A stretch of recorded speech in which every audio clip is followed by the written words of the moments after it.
Dog mama no. Ihe no nga o list. Ihe de kwenya o Umuame chicken bread marriage rites. Number 1, 2 crates of malt. Number 2. Okay, section. Ihe nju nwanyị. Ihe nju nwanyị. Don't miss anyone. Ihe nju nwanyị. Section A. 1, 2 crates of malt. 2 crates of beer. 3, 4 gallons of palm wine, fresh. 4, 2 bottles of hot drink. 5, 2 packets of cigarettes.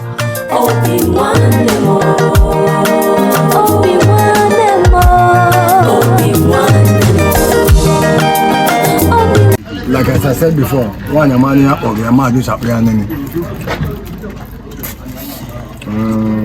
I never energy. Now, I'm going to because I just now, maybe it may take us time. So, I'll be there. Okay. We are waiting for you. Thank you, sir.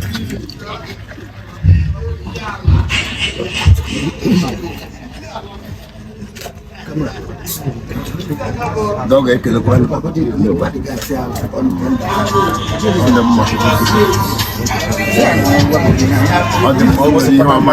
we can finish here.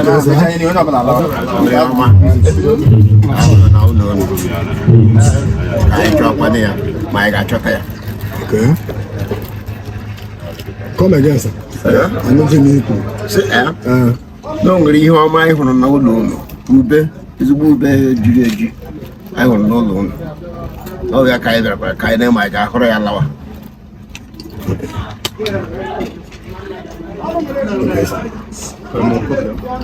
I make you Mamano.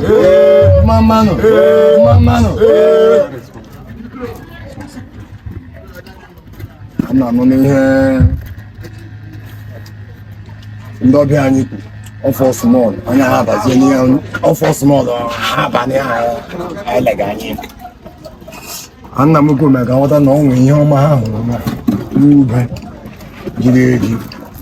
I have a number of you. I don't make a command on protocol. And I will threaten I'm glad I'm here for 2 months. We are holding and kill you a man in the because I have a lot of page here. Now, family, no, baby cake or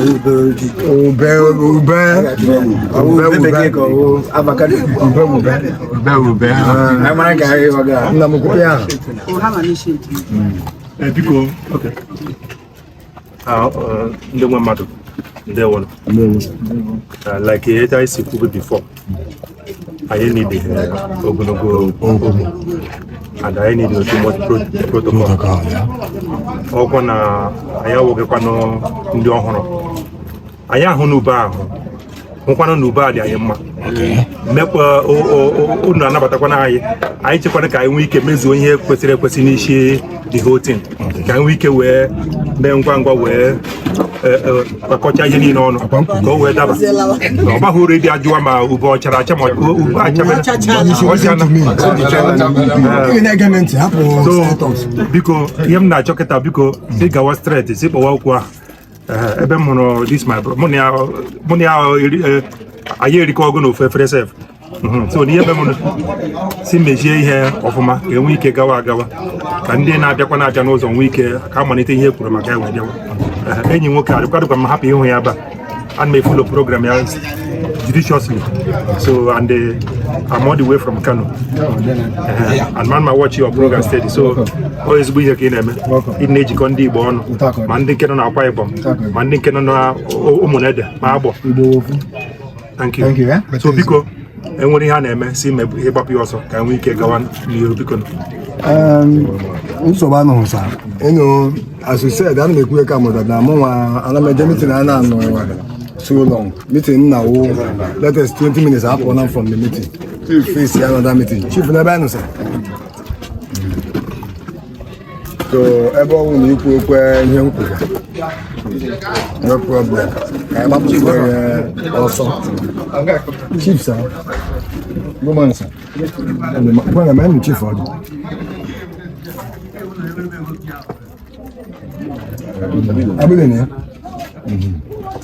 so, I'm here.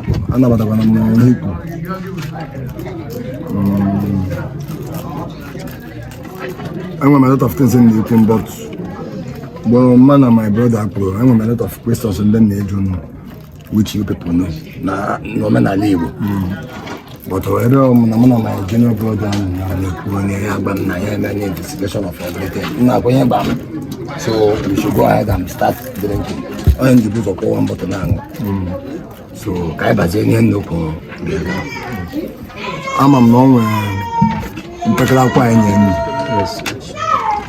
But I'm a non-study.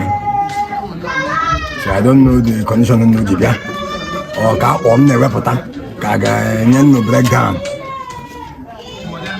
You know the war.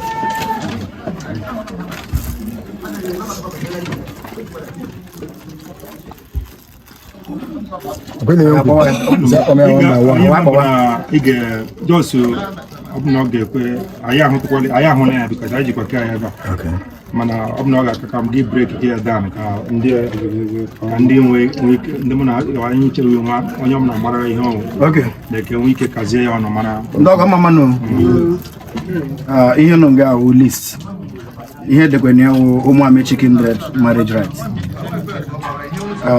Number 1, 2 crates of malt. Number 2, okay, section ihe njuwanyi. Don't miss anyone. Ihe njuwanyi, section A. 1, 2 crates of malt. 2 crates of beer. 3, 4 gallons of palm wine, fresh. 4, 2 bottles of hot drink. 5, 2 packets of cigarettes, Benson and Dorchester, specifically. 6, 2 bottles of grinded snuff. 7, 3 heads of tobacco. Ego umunna 10,000 naira. Section B, ihe abali ano. Ego mkpughe ọnụ 2,000 naira. 1, 4 crates of malt. 2, 4 crates of beer. 3, 4 gallons of palm wine. 4, 2 bottles of hot drink.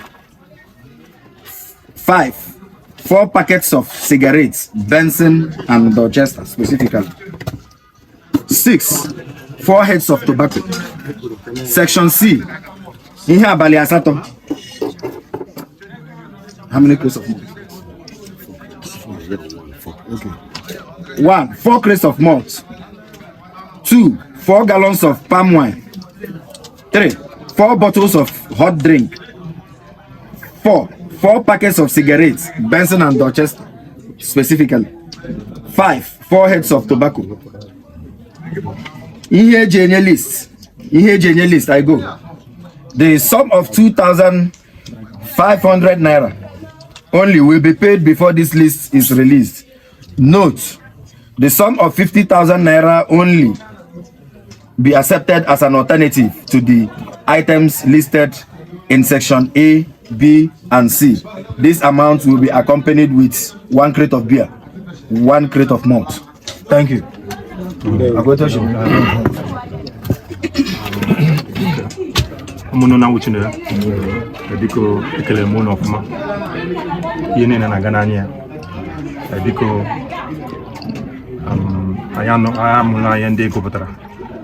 and okwesịkwara agụta na o weta akụ nne na-esi eme ya nwekwara ihe unu depụtara usoro etu esi eso ya batụ na mana ihe niile a na-eme eme ọkwa na nkwekọrịta ka eji eme ka nwee ike gaa nke ọma biko anyị kwetere na anyị ga-eme ihe ndị a edere ebe and anyị ga-esokwanụ nke the alternative route ka o nwee ike gawa ọsịsọ mana ihe m chọrọ ịtọpụ ebe a biko nụ ayọ ka jiri bịa enwe ihe unu ga-eme ike kpatụrụ anyị ka nwee ike wee gawa ozugbo anyị abịara ịdọ ndọndọ nwere ihe unu na-eme anyị ọkwa n'onwe anyị ebe nke anyị mpakara ka anyị chịkwa anyị makwa ka anyị si eme ya anyị makwa ka anyị na-eso ya ruto na aka niile aha na-alụcha nwaanyị alụcha the most important thing dị na nwaanyị bụ itriti nwaanyị fine na anyị meta ya mma so that ndị ọgọ nọ na ebe ọ nọ n'ọnọjiri ọfụma ha na-enwe obi aṅụrị so anyị ga-alakwana ihe a gawa mechaa lawa ebe a ya wuru ihe obi ụfụ ka anyị ga-eji n'ala biko nụ enwere ihe m ga-eme na alternative a biko nụ mere anyị biko ka we ike banye na another section they would eda enwe ihe ga-atụkwasịkwa ike tụkwasị ya okwu ikwuru dị mma ndị ọgọ arịa bịara ọgọ unu ga-eme wepụtara anyị nwebere ihe n'ihe unu ga-ewepụrụ anyị ụgbọ anyị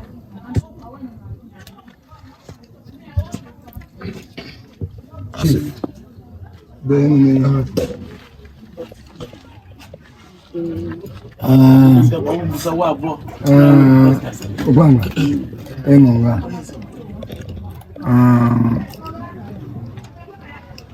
Anami Henoku. But you learn at the list, like when that washing now. You can see. Give a tablet based on items. Ipashima. I believe in the time I'm going to be able to you know, swari muku. Oh, type boy now. Give beer now. How much is beer? How much is more? No matter condition of like that today. But then, I need to pay a coordinator and infect umunye in the can at the atomic push. So, I don't think now. Don't think no your mechanic in the prepare because this type of home and then woman which you don't know. And then they build. I had the list. Abacabacco there, the men Abia, come and hang about. Because my chance on young with him. We all know that. I am again by force. Come, okay. It's a audience. Isi wepụrụ gị ihe n'ime list a ga-ewepụrụ gị ihe nju nwaanyị ka a ga-ewepụrụ gị ihe abalị 4 kọwa abalị 8 mana ọ nwere m chọrọ ikwuru unu na the alternative amount. Okay, alternative amount. Yes. I'm not from no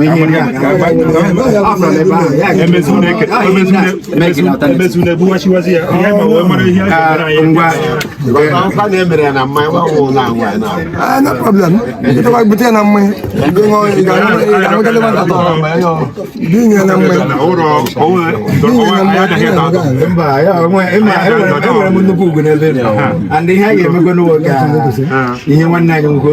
Yes. Enwere ihe nwanna ịpụta n'ọgbọ ndị okorobịa ga-akụ aka n'obi sị lụzuru nwaanyị gị. Oh, matter of full lose aga na lose. Ani ano no ele awapụrụ gị ihe. I can baraka wela. Aya ga ọ kwa lose aga na cheme ya kama kwa ka kpakọrọ no we ike we me ya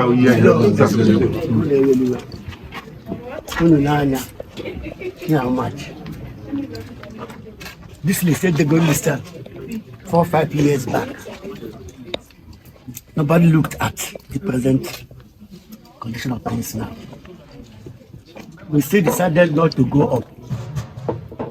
Last December, similar thing happened here from Enugu State. Then in Hababe, high like this. I can't two people lucky. In an alternative route of 50,000 naira. How much does 50,000 naira give you in the market? How much commodity? 50,000. Now what are we bargaining?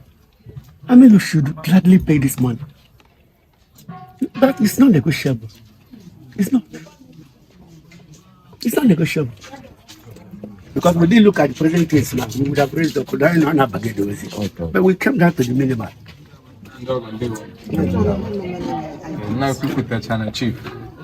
mana ịma na ọrụkwa na ihe izu ugbu a na mmadụ si n'ụlọ ebilie bịa nga onye bi na-apụta ibu ya ka o buru and ịmara na nlụcha nwaanyị ọ na-ebi na list ọgọ mmadụ ụgwanụ nwanne ya echikwa ete uwe nụ chief ịgbafee n'ụzọ ya ahụ gị ọ ga-agwụchikwasị na chief owo ọgọ ya nwoke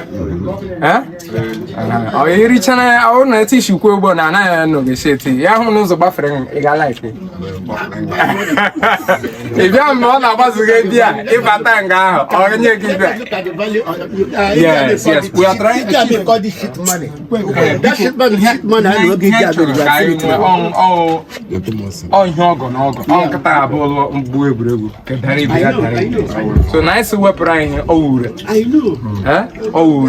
so enwekwana ebe a na-eme eme maka echi ga-ebulikwe nwa gị nwoke ma nwa gị nwaanyị biko ihe ọbụla ọwụ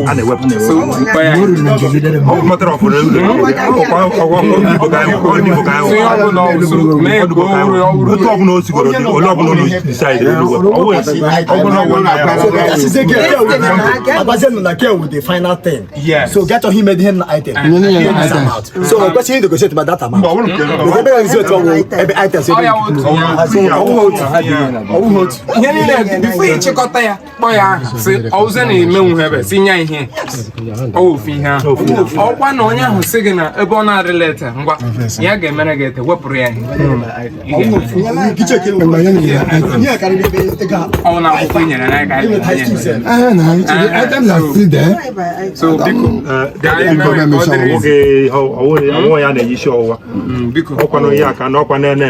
because ndị ọgọ kwa anyị ga-ejikwa waya lebara ha anya n'okwu ọbụla ha na-ekwu nwere ihe ndị a ga-ewepụrụ ọgwụ na 1 naira ka anyị gwara ha si ewepụkwara ha ihe dịka ntakịrị ya ntakịrị ya anything something is something as long as na-akpọrọ ya ha so ọ ihe anyị kwesịrị nụ and onwe ihe ọ ga-ewepụ nụ too much sin na-arụ and anyị makwa na nwaanyị ọwụ na oke ihe no too much sin but to show of appreciation and ime ka ihe niile nwere otu ọga anyị onye bịara alụ nwaanyị otu ugbo anyị si eme gị na emewe ya ebie behold today anyanwụ wụrụ witness of marriage maka a na-eji unu ga-abịa obodo anyị ama single handedly bịara n'ọnụ anyị ụzọ obodo anyị gọọmenti taya ụzọ anyị niile ọ ga-ama onye agachọba m ịkọ m kwuru ha bịa obodo anyị ha hụ ihe anyị ị ga-esi na krotanga na gbakọta krota ọwụ ya wụ ihe ugbo ịhụrụ ka akọkwara krota ụzọ akụkọ ebe m lụ nwaanyị na ụmụaka today onye si na family ahụ lụ nwaanyị gara lụọ nwa nwanne m nwaanyị ebe alụ nwanne m nwaanyị nwa ya nwaanyị a na-eme ka ha na 3rd March the guy batara ga ebe ime so ihe niile awụ ihe ọwụre so enwe ihe wepụrụ na ya even etu ọnugbo ọ chọkwa imekara ihe ọ ga-eme otu ihe nwere nghọta na ihe gawa so biko enwe ihe ọwụ a ga-eme isi mee ka akpapụ ka ya na Chief,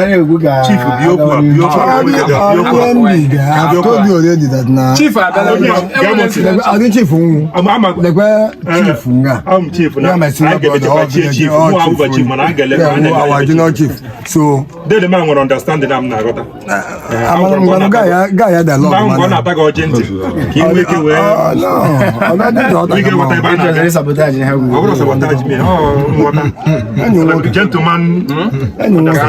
I many a car, then me good in so long as you said here. A question I put on those. Because some windows are hanging and waiting for you to go with the entire family to me. Kindred, you know, both carrying two so when you just that 50,000 and 1 carton of beer and 1 crate of malt, that's all. I got banning also. Ma produce no galama. I don't go on no. I come argue. Okay, Hang, no problem. Oh, this is my brother guy.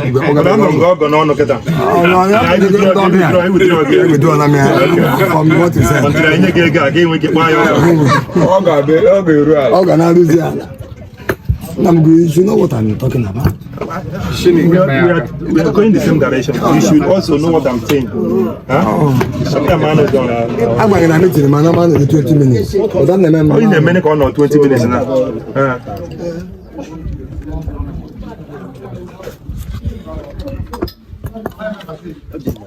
Oh, talk Baba na emission about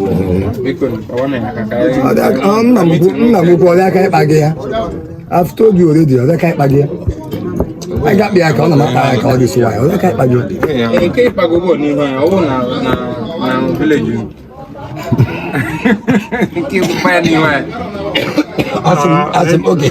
Asim nego. I come back. Come you can auto kumisi atashi de the whole thing. Una chokora kai di ko nyozo ko dia leru kwanya. You be there. How so gada?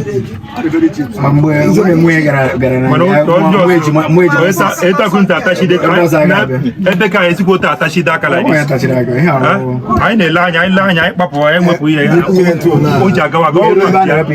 Okay le ko ne bo. Mgberu ba. You could to organize ka American law. E ga na ha balance Moro mo na ke boys. Oh, this one about now. Oh, Jen envelope. Yeah, I want my envelope there. I'm money mom. Envelope. Any envelope go him. Abo kam to dala ge. Ihe wa ki ge je so won. Ne envelope. E ga ro ga ge no. We go ni ga share weapon here. Nah. I